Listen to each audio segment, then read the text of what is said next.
15 জন লোক, 15 জন লোকের মাথায় সেই মানকিয়া আমাদের গাড়িটা সাইড করলো, সাইড করে মনে করেন কাছে যা কিছু ছিল টাকা মাকা সব নিয়ে নি।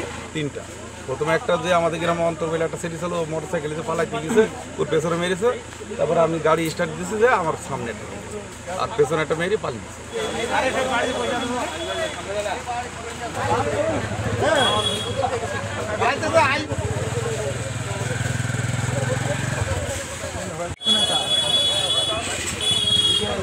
গাড়া ডোবা আমার এই ভাইরা কাজ করে সেলুনে, ওদের নিতে আসে। হঠাৎ করে দেখছি এখানে দাঁড় করেছে, আমার কিছু হয়তো পুলিশ, এই যে দেখছি সব হাত করে এই তখনই বলছি যে টাকা পয়সা বের করে না, কোপ রেখে দেবো। তখনই টাকা পয়সা চাচ্ছিল, পকেট থেকে সব কেটে আমার 1050, ওরা মানে 8-9 জন মতো। তিনটা প্রথমে একটা যে আমাদের গ্রামে অন্তর বলে একটা সিটি ছিল, মোটর সাইকেল পালাইতে গেছে, ওর পেছনে মেরেছে। তারপরে আমি গাড়ি স্টার্ট দিয়েছি যে আমার সামনে একটা আর পেছনে একটা মেরে পালিয়েছে। মোবাইল ছেড়ে আসছিলাম এদিক দিয়ে, মনে করেন এইখানে চোখে লেজার লাইট মারছে। আমরা মনে করছি পুলিশ দিছে, এই জন্য আমরা দাঁড়িয়ে গেছি।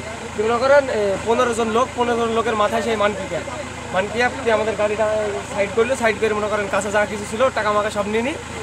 মনে করেন আমাদের বললো সাইডে বস, মনে করেন বলছি আমরা ওদের বলছি আমাদের তাহলে ছেড়ে দেন, আমাদের সব কিছু নিয়ে নেন, আমরা চলে যাই, গাড়ি মাড়ি সবই নিয়ে নেন, আমরা হেঁটে চলে যাই। তোরা বলছি না বস, আর দুটো গাড়ি আসুক, আসলে তোদের একসাথে মিলিয়ে ছেড়ে দেওয়া হবে। একনল অ্যাডভান্সড হাইজিন সোপ, এবার জীবাণু ধুলাবালি ঘাম ক্লিন বোল্ড।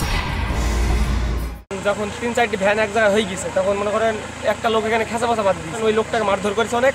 মনে করেন সবাই ওইখানে ঘুষি চলে গেছে, দিয়ে মনে করেন সবাই যেহেতু ঘুষি চলে গেছে, যেহেতু আমাদের মনে করেন গাড়ির ড্রাইভার ছিল অন্তর মনে করেন গাড়ি মনে করেন ওই যে একটু সুযোগ পেয়েছে, মনে করেন গাড়ি ঠেলে নিয়ে চলে গেছে, স্টার্ট করে ফেলছে। দিয়ে মনে করেন আমরা দৌড়ি গিয়ে মনে করেন গাড়িতে উঠে আমরা চলে গেছি। দিয়ে দুইটা মোটর সাইকেল ওরা আমাদের পিছন গেছে, আমরা ধরতে পারেনি। দিয়ে আমরা এই শেখপাড়া থেকে মনে করেন এই লোকজন এখানে নিয়ে আসছে।